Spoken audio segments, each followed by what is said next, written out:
Every day, highly intelligent people fail, while completely ordinary people accomplish extraordinary things.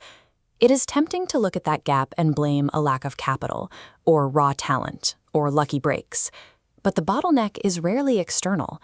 It is an invisible ceiling in our thinking. Thousands of years ago, the Buddha observed that the mind is everything, that we become what we think. Our mindset acts as the invisible architect of our reality. Your current circumstances, whether you are thriving or struggling right now, are tied directly to how you process, perceive, and respond to the world around you. Trying to force an external change without upgrading that internal framework is a mechanical impossibility.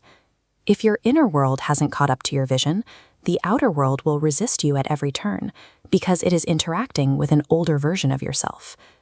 To fix this, we first have to admit that what we call objective reality is mostly an illusion. We actually experience the world through a cognitive filter. Every event passes through your history of fears and assumptions before your brain registers it as reality. Our brains are pattern-seeking machines, prioritizing familiar information to save energy.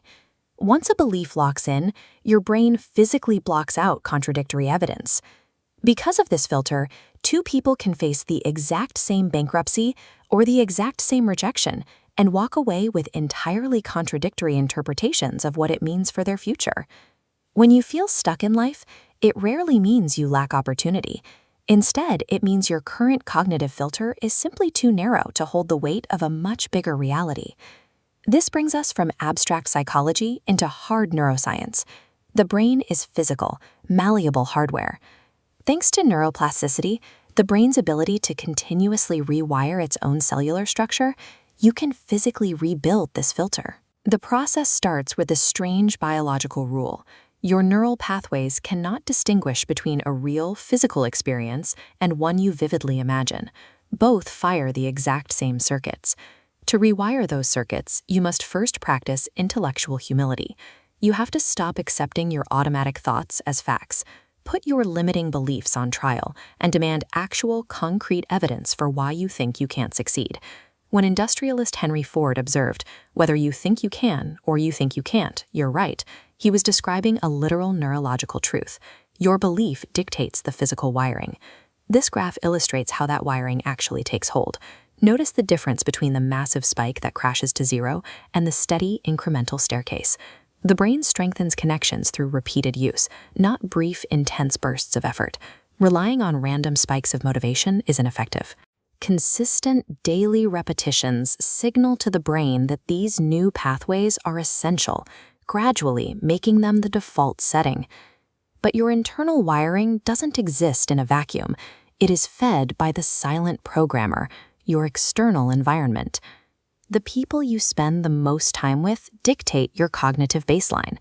Through social contagion, you automatically absorb the vocabulary, the fears, and the ambitions of your closest peers. The content you consume is your brain's daily nutrition.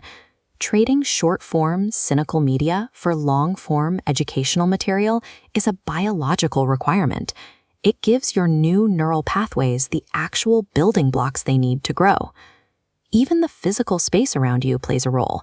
A cluttered, chaotic room directly translates into a cluttered, anxious neurological state.